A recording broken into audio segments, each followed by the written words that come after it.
Go big, save big at the new Big Lots. Gotta go big if you want it, will you flaunt it? Big new look, big name brands, big deals on everything for your home. It just might surprise you. Gotta go big if you want it, gotta go big. The new Big Lots. You just gotta go. Hi, everybody. I'm Lee Peterson. I'm the EVP of Thought Leadership and Marketing for WD Partners and a longtime CBUS retail fan and attendee. So happy to get in front of you today.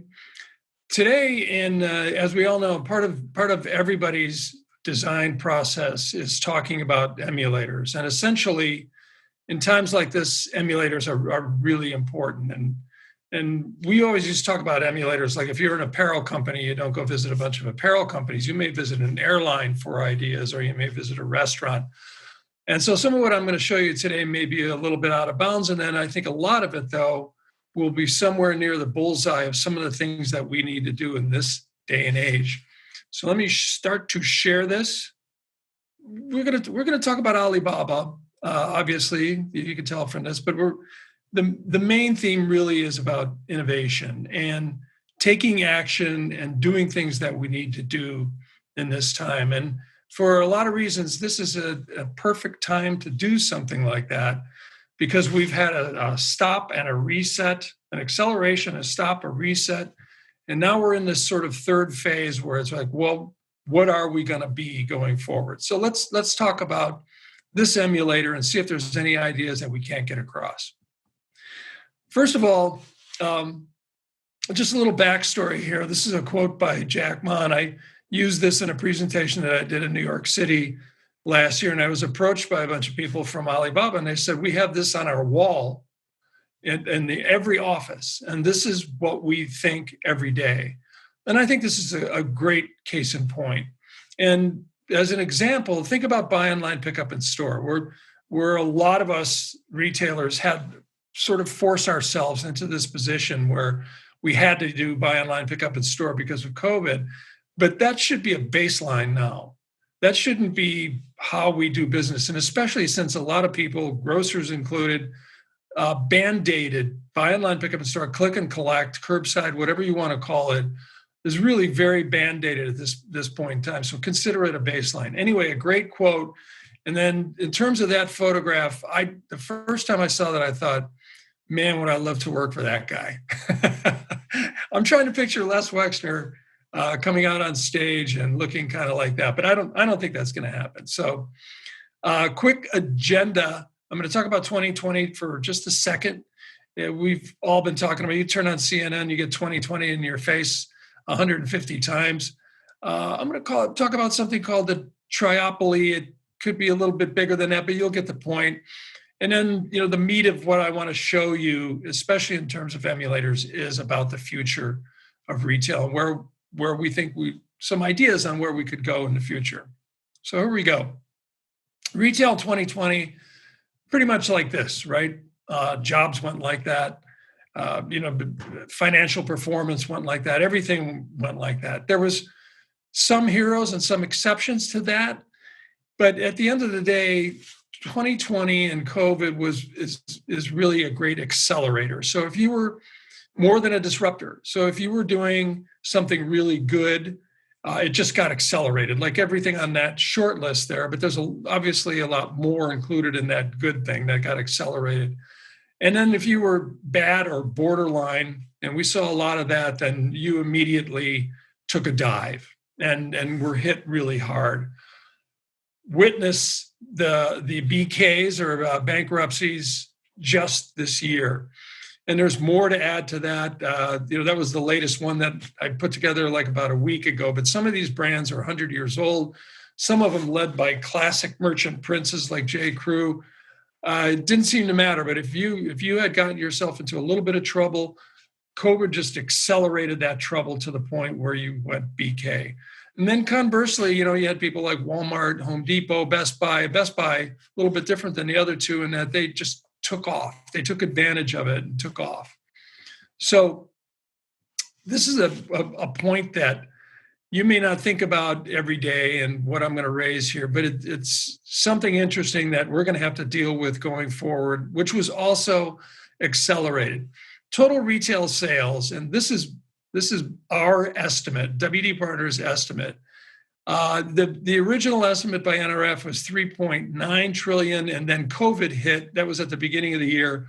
So I'm estimating we're going to take about, 15% hit, something like that overall in terms of retail sales. And that is importantly because to buy online, like e-commerce has always been considered 9 to 10 to 12% of retail sales, but that's including those that I have in parentheses below. Now, if you take those out, e-commerce was somewhere, at the beginning of this year was somewhere around 18, 19% and as high as 30% for a lot of specialty retail. So 3.5 trillion, right? And if you Google how many individual retail brands are in the United States, there's 1 million. 1 million retail brands in the United States. But one of the things about both of those numbers, the concentric fact about both of those is this. There's one brand out there that is projected now because their increases are so substantial compared to everybody else and compared to where they were last year that is set to do $700 billion in 2020. There's another brand that is set to do $400 billion. And this is in 2020, in the year that we're in. Think of everybody struggling and think of what's happening here with these brands. The interesting fact about this brand that I'm showing you right now is there was a 2-year period from 2016 to 2018, pre-COVID, where their revenue increased $100 billion in 2 years. $100 billion. That's pretty phenomenal. And why they're not looked at in every aspect in terms of how do we emulate everything that they do in terms of organization, I'll never know. But I think that's probably a pretty good idea. Could this brand catch the previous brand sometime in the near future? Yes. And then I put this brand in there in particular because I think that there's this misnomer that these guys aren't a retailer, but they're a retailer. They just happen to be super vertical, and they sell to companies, they sell to they have stores, they sell direct to consumer, but this is a $300 billion company right now and kind of closing in on Amazon, although I think that's going to be difficult to do. But if you think about the three of them, just those three, and that's not including Home Depot and Lowe's, who did really well, or Costco, and some of these other guys, Kroger did really well. Costco, I said Costco. So you take in a few other brands, and you're talking about over 50% of all of retail done by a very few brands. So I'm saying it's a triopoly, which was a clever graphic design right there for you guys. And for us visual people, because we're all kind of visual people, looks sort of like this. There's a sliver that's probably even thinner than that. 999,997 brands, and then 3 brands, which is probably not even, so it's probably a dot. But that's how that looks in terms of revenue. So those 3 brands taking a piece of the pie. By the way, if that's like 5 o'clock, it's headed to 6 o'clock to 7 o'clock. A picture of 5 o'clock. It's headed to 6 o'clock or 7 o'clock with a rocket right now. Those are the brands that we're doing business with. So one of the questions that you have to ask yourself is why? Why are they doing that? And that's what we're going to talk about. And, how do we compete with this triopoly, or there's 10 brands? Some of them were essential, but everybody's open now. Everybody's doing business. So I think it's time to look outside of our own little box at a company and try to figure out a way to do it. And I pulled this quote together because it's from a medical official, which is important now. It's not from a retailer or a consultant or anybody like that, but this guy's a CEO of Children's Medical Center. And what's important here is he's saying, this crisis is a great time for us to look at what we have been doing and do it better. Let's become something else. And I've seen recently, thanks to NRF, like interviews with CEOs, and they're all kind of saying the same thing. Like, we had to figure out what to do the first part of this year. Now we know what we have, but what do we become? And so hopefully this will give you some ideas. And Alibaba, I just saw their president, J. Michael Evans, on a NRF interview yesterday, and it was interesting because he talked about Alibaba from June 2019 to June 2020 was responsible for over $1 trillion worth of revenue. Not necessarily their revenue altogether, but they were responsible for it in one way, shape, or form or another. And I also happen to think when you look at what they're doing and what I'm about to show you, that this is really the future of retail. And again, to do everything they're doing is obviously asking a lot, but there are pieces and parts that I think just about every retailer can take advice by and do. This is their mantra. This is their mission. Make it easy to do business anywhere. And I think that's a start, even if you started to think about doing that. So if you're a customer, or if you're another vendor that's working with them, or you're another business doing business with Alibaba, they want to make it easy to do business anywhere, anytime. So first of all, I'm going to show you a number of things here, but I think it starts with this scan and go, which starts from their app. So I don't have a view of their app, but they have an app, and you have to you sign on for the Alibaba app. By the way, app acceptance rates are up over 75% from just 4 months ago in the United States. And conversion was really difficult in the United States last year. Not anymore, because obvious situation, right? But Alibaba's app gives way to scan and go. And what I mean by scan and go is whatever you buy, if you look in the background here, it's a little bit more of a grocery store. You scan those things, and at the end, you come up to a cash wrap, and you scan that, and then you're done, and you walk out the door. And right now, there's only one brand, one of the brands that I showed you, that's getting credit for something like that. But this is something that we need to adopt on a large scale, especially since it's touchless. So they do it for a lot of things. They do it for food. They do it for pickup. They do it in toy stores. They do it anywhere. But what you do is you put your merchandise, you scan your merchandise, put it in your basket, you come up to a cash wrap, you scan it, and you walk out the door. This is an interesting thing that I don't think a lot of people know about. Scan and go touchless is something that's being experimented with here in the United States. But live streaming. So Alibaba has a brand called In Time, and it's a department store. And they started live streaming during the course of COVID, when COVID hit. And by live streaming, I mean like this. They started hyping product, all different kinds of product, every half hour for 15 or 16 hours a day while they were closed. And one of the things that they found is that their revenue only dropped half of what they thought it was going to drop, or when they didn't do that. So it made a big difference. And if we go from left to right, you can see the apparel they did it in. They did it in beauty and makeup. They did it in food. And they also did it in shoes. They did it in every single category. So every half hour you could tune in to basically, or click on to Alibaba and In Time and see what they were selling. And then you could buy it right there with your mobile phone. So much so that, as I learned yesterday, live streaming alone for Alibaba is now a $44 billion business, which is pretty phenomenal. So if anybody thinks that doesn't work, that if you can't make your own brand and sort of broadcast it out there, not just social media, but live streaming your products and how your products work, here's evidence that it definitely does. Another thing that we've talked about a lot in the United States is stores as fulfillment centers, which are basically buy online, pick up in store, click and collect, curbside, whatever we want to call it. But the store, part of the store is a fulfillment center. So you place your order online, you go to the store, somebody comes out and puts it in your trunk. But that is common practice for Alibaba.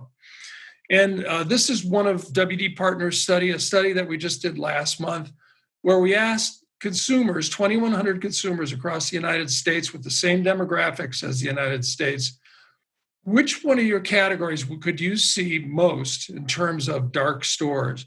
And you see all these scores here are pretty consistent, anywhere from 35 to 48%.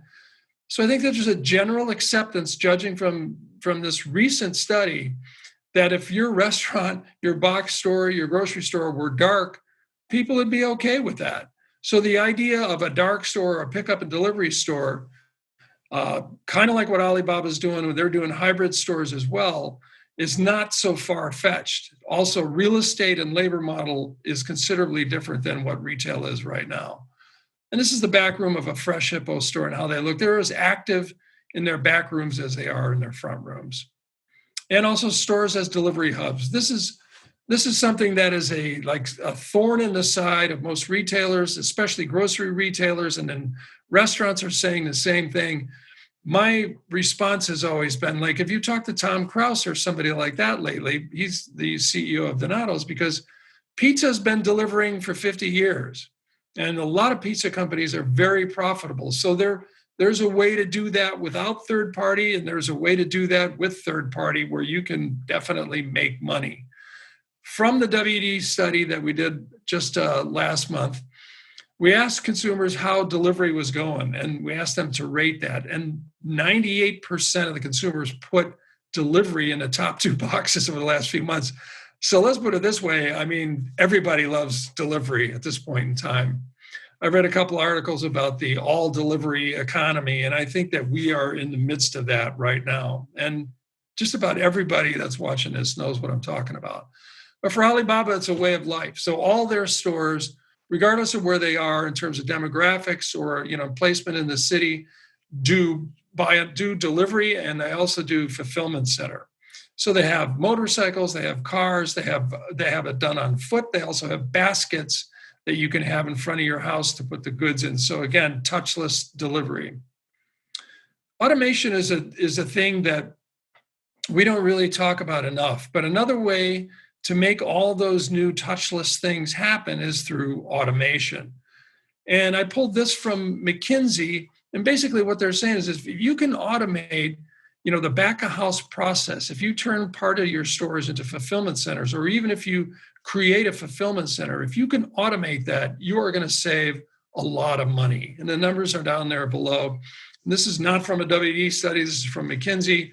And you could Google that and find out absolutely more about how to do that. But automation is a big deal, so much so to the point where Alibaba takes their restaurants and does automated restaurant purchasing. So you sit down, you buy with your app, you scan the menu with your app, you buy with your app. It'll show up in a robot, as you see in the upper left-hand corner, and you can get your meals like that. Now, I'm not suggesting to Cameron Mitchell or anybody like that they take this under their wing at the moment, or North Star, but it's an idea. And automation, again, at the end of the day, saves money. This is a factory that Alibaba just did all the technology in. That's a retailer that just did all the technology in this apparel factory, made it operate much more efficiently. And this is the big crux of what I want to present to you guys. A portfolio retail strategy. And what we've got coming up and what we're faced with, we realize that if you have 500 stores right now, that's a lot of stores. And footfalls are way down for obvious reasons. You're starting to look at those assets as liabilities at this point in time. And you know that you have to change the ROI model. So what is somebody like Alibaba doing? And this is from the WD study too. Like, which category of in-store experience do you think is most important? What I was surprised about this, again, 2,100 consumers across the United States, specialty retail, the experience of specialty retail that low, 8 or 9%, whereas box stores is that high. A grocery and restaurant, I would expect to see that high. But I think that in general, when we look back at the study and we did some qualitative, there is not a great opinion of specialty retail out there right now. And I think specialty retailers, because of COVID and having to close and being non-essential, are in a little bit of a slump right now. So they have a ways to go with everything that we just talked about. And as you can see, like it's still really important to those 2,100 consumers.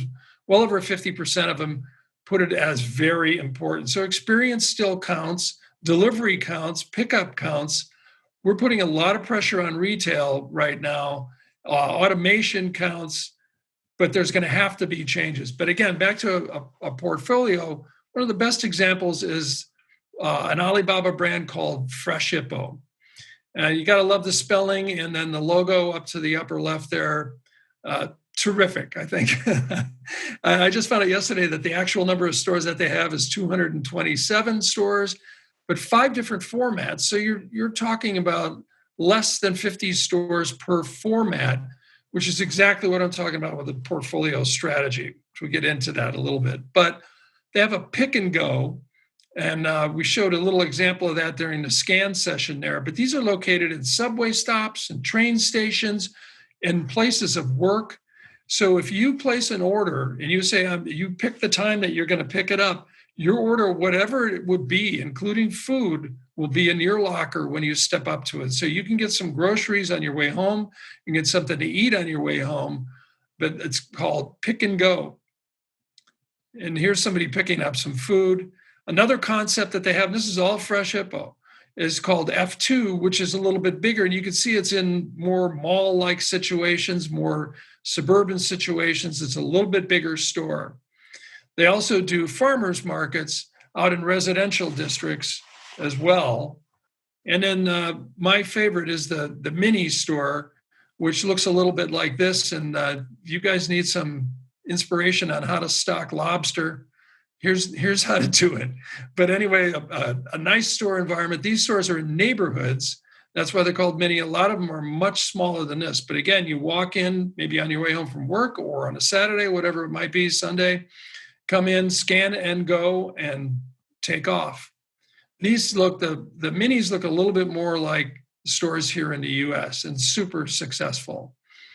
Also, a note that I found out yesterday from Michael Evans is that Fresh Hippo's e-commerce was at 40% before COVID. During COVID, it went to 70%. And the stat that we need to know is that it stayed at 70%. When the stores opened back up, it stayed at 70%. Their revenue went back up to where it was. The consumers, once they learn how to shop like this, it's hard for them to go back. And that's going to happen here in the United States, where e-commerce is going to, again, got accelerated, and it's not necessarily going to go back. I think obviously we're going to have a little bit of a pick, where everybody has home fatigue, and we're going to get a good hit maybe at holiday for store visits, depending on, what happens with the next surge. But e-commerce, we're there.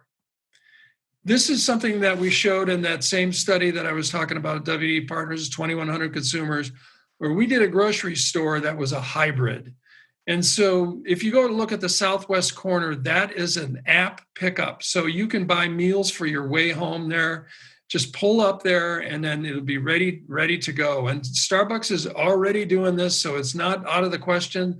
The technology now is off the shelf, pretty much. And then as you go, the fresh part of the grocery store is consolidated. The center store, it becomes more of a showroom scan and go, where if you go to the part that says BOPAS, buy online, pick up at store, you can grab your package for whatever you scanned and head out the door. And then over to the right, you have basically a fulfillment center. Some of it refrigerated, some of it not, but you can pull up your cart to the outside, or you can scan and have it pick up there. And down on the front in the southeast corner down there, that is buy online, pick up in store. So we described all this to consumers. They loved it. 80% is off the charts. And we generally look at top two boxes as 40%, you should test it. 50%, they're a little bit ahead of you. 60%, you're late. 80% is we're really late on creating something like this, a hybrid store, fulfillment center, and pick up to go. And again, back to the portfolio strategy, Fresh Hippo also happens to have a mall where other merchants are invited as well. So the way that would look like, in an area like a portfolio strategy in an area like Columbus is something like this. And again, we're hypothesizing, but you have some stores that are dark, some that are hybrids, and some that are just more along the lines of what we used to call flagship, like pure experience, pure fun, not necessarily ROI driven like the hybrid stores would be. But a portfolio is what we're going to have to look at, whether it's size, location, function, et cetera, is going to be retail of the future. And obviously, we're going to have smaller amounts of stores. Somebody who had 800 stores is not going to have 800 stores anymore. But what do the stores become? And I think that Fresh Hippo has given us a little bit of a peek into the future. And then finally, for Alibaba, let's not forget Tmall, Taobao Mall, but 250,000 brands are on this site. 80% of Fortune's most valuable brands are on the Tmall site. So this mall, which was obviously taken off by Amazon. Amazon has a marketplace. Walmart has a marketplace, but they're a little bit behind the way that Alibaba started. And it kind of looks like this. I just thought I'd give you a couple of screen grabs here. You can see how crazy it is. Go ahead, you guys, pick what you want and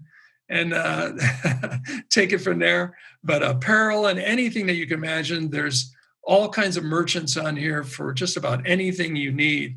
And again, they're making it easy to do business anywhere, right? If you're a merchant or if you're a customer, and obviously mobile as well. And just for S&G right here, they also do the Ford Auto vending, and you can get that on Tmall as well. So if you want to buy a car on Tmall, all you've got to do is pull out your mobile phone and pick your favorite color and then go and pick it up. Looks like that. That is a real thing, people. And I just thought I'd throw that wine in there because by the end of every day at COVID, I think that we need some of that. So it has to be readily accessible. So I'm going to go over this real quick just to cover some of the things. And again, if we're looking at retail of the future, a lot of the things that Alibaba is doing, we could do some of them. We could do all of them. If you could see that Walmart and bigger companies like that are taking almost all of this to heart. But there's some things in here that we need to go that we need to do. Scan and go, constant live streaming, and I think that's something that we have downplayed here in the States that is way underplayed. And you're talking about $44 billion. It's no joke. Stores as fulfillment centers is underway, but band-aided to me. Stores as delivery hubs, same type of thing. Think about pizza. We've been doing pizza successfully for over 50 years. It can be done. The latest in automation, whether it's in your factories or you're in your back room, the latest automation is going to help you save money in the long run. And then finally, a portfolio store strategy that has got to happen, I think, in the next few years. You're going to have dark stores that are going to not cost as much to operate, that are just going to deliver and have pickup. And then you're going to have flagship stores as well, where, someday on a Saturday, you may want to take the kids out for ice cream and go check out a brand that you've heard a lot about. You actually want to go touch the merchandise and talk to human beings. And again, the Tmall marketplace is not something that we can do, but if you're a smaller merchant, that may be something to look at in terms of joining, regardless of who provides it. So I'm going to end here with a couple of quotes. This is one of my favorite ones. Never compete on price, compete on services and innovation. If you think about it, there's a lot of big retailers here in the United States that are really grasping those last two versus the first one. You get to the point where you have dollar stores expanding to the tune of like $8,000 and $9,000, $10,000 stores. Then the idea of competing on price becomes a little more obsolete. But in terms of services and innovation, that's the way to go. And I talked to some people from Alibaba just this week, and I said I was going to brag about them and talk about some things that we, as here in the States, we needed to emulate, especially because of COVID. And this is what they told me. They said, make sure you tell them to act now. And I don't think that's a threat. I think it's a little bit more of advice, maybe consulting advice from somebody that really knows how to do it well. And finally, I just had to end with a picture of one of my favorite guys here, one of my favorite CEOs. Now, he's retired, but if your CEO walked out on stage and had that wig on like that and was singing, I think you'd say, I'm going to work for this company forever. But again, from him, if you never try, how will you know that there's even a chance? So thank you, Jack, for that. And I have to pull out a quote also from Rahm Emanuel that is being used many times. Remember, he was a former chief of staff for in the Obama days, and he said, "Never let a good crisis go to waste." And I think that is something that has to stick in our craw right now too.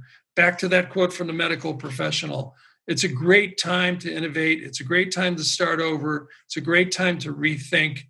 Let Alibaba kind of guide your thoughts and take it from there. So thank you very much. Thanks for giving me the time. And I hope to see you guys pretty soon. Thank you.